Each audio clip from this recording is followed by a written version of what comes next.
Gbagbo a parlé. Hey, chapeau à lui. Hello friends, welcome back.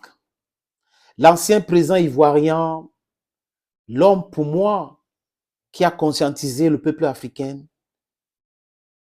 a fait une sortie vraiment excellente. Malgré le fait qu'il a été radié du liste électorale de la Côte d'Ivoire par Alassane Dramane Ouattara, le roublard, le menteur, les preuves sont là. Radié par Ouattara. Et on voit les Ouattara moutons, ils ne disent rien. Heureusement que la majorité du peuple ivoirien est du côté de la vérité. La majorité de la jeunesse ivoirienne est du côté de la vérité. Vous avez remarqué quelque chose, les amis? Les Ouattara moutons, tout ce qu'ils savent faire, c'est insulter. Hein? C'est menacer, insulter. Ils sont trop faibles quand on parle d'arguments. Et après, quand on commence, quand ils veulent même s'exercer là, quand vous les prenez maintenant, ils commencent à oublier même les faits historiques. Non, non, ils ne parlent pas de... C'est ça les menteurs. Et il est soutenu par des extrémistes qui ne se documentent pas avant de le défendre. Oui, ils sont souvent intelligents, mais c'est compliqué de défendre une dictature. C'est quelqu'un qui pratique la démocratie des armes. Quelqu'un qui est un mytho, qui est dans le mensonge. C'est difficile. C'est difficile de le défendre. Donc, par conséquent, qu'est-ce qu'ils font? Ils menacent tout simplement. Quand vous dites quelque chose contre Ouattara ou vous êtes en train de déconstruire les pensées de Ouattara et tous les mensonges, qu'est-ce qu'ils font? Ils viennent vous menacer. Bon, ne vous laissez pas influencer par ces égarés-là. Le président Laurent Koudou-Gbagbo, le professeur, a parlé. Concernant le Niger, il dit quoi? Que la CEDEAO ne doit pas aller au Niger. Parce que quand on parle d'une force en attente et autres, Laurent Gbagbo dit quoi? Il dit que normalement, cette force devrait être constituée comme ça pour lutter contre les djihadistes. C'est de ça qu'il est question. On ne les a pas vus se mobiliser en 2010 pour défendre la Côte d'Ivoire, qui était agressée par la France et les Nations Unies. On ne les a pas vus en 2002, quand il y a eu un coup d'État en Côte d'Ivoire et Ouattara a créé la rébellion. On n'a pas vu la CEDEAO. Donc cette CEDEAO devrait être la CEDEAO du peuple et non la CEDEAO qui défend les intérêts de la France ou les intérêts de l'impérialisme. Tous les chefs d'État, du moins une partie des chefs d'État de la CEDEAO aujourd'hui, défendent clairement les intérêts des impérialistes. Cet impérialiste qui est là pour détruire, pour infantiliser les enfants africains, pour nous considérer comme des vauriens.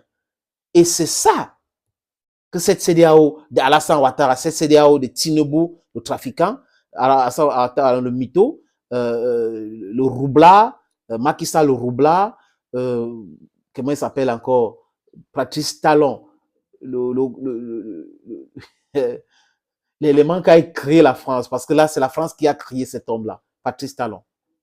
Oui, ce n'est pas cette genre de CEDEAO que le président Koudou-Gbagbo veut. Il veut une CEDEAO qui s'intéresse à la sécurité du peuple, aux problèmes que connaissent le peuple. Vous ne pouvez pas prétendre vouloir aller défendre un homme qui est un bandit, qui est un rebelle, qui est un ami des terroristes, qui est terroriste lui-même, qui minimisait son peuple, qui insultait son armée, et vous voulez aller faire la guerre pour défendre ces messieurs? It's going to be very, very difficult for them. Donc, le président Ouattara doit écouter bien le discours de Laurent Gbagbo, qui a été clair. Pas d'intervention militaire au Niger. Et il a donné ces arguments-là. Vous pouvez aller encore regarder la vidéo en ligne. Hein. C'est sur sa page Facebook. Allez là-bas regarder. Et concernant les élections législatives municipales dans son pays, il est radié, comme je l'ai dit au début de la vidéo. Laurent Gbagbo a dit que être président n'est plus une obsession pour lui. Être président n'est plus une obsession pour lui. Vous avez compris?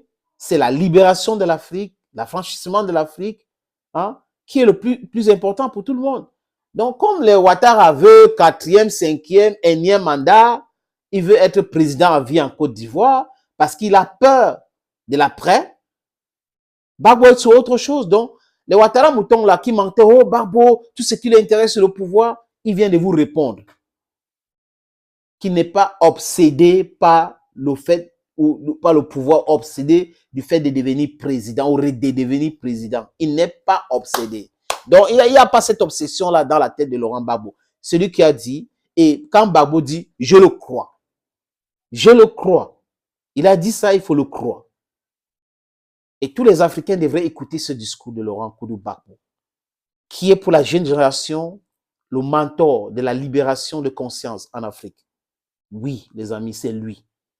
Quand on a attaqué Laurent Gbagbo en 2002, quand la France en 2004 a bombardé la Côte d'Ivoire, détruit les avions, quand ils ont fomenté, ils ont poussé l'armée française de venir enlever Gbagbo au pouvoir et que Blé Goudé a mobilisé la jeunesse abidjanaise, on a compris que cet homme était un vrai fils d'Afrique. Et son discours, il avait déjà parlé de la monnaie en Côte d'Ivoire. Et aujourd'hui, ses petits frères ou ses fils sont en train de faire ce travail-là. Il observe, je suis sûr, avec contentement. Chers amis, chers peuples africains, it was with a real pleasure that I discovered that you're watching a lot of videos on this platform. Thank you so very much. Continue watching videos on the platform.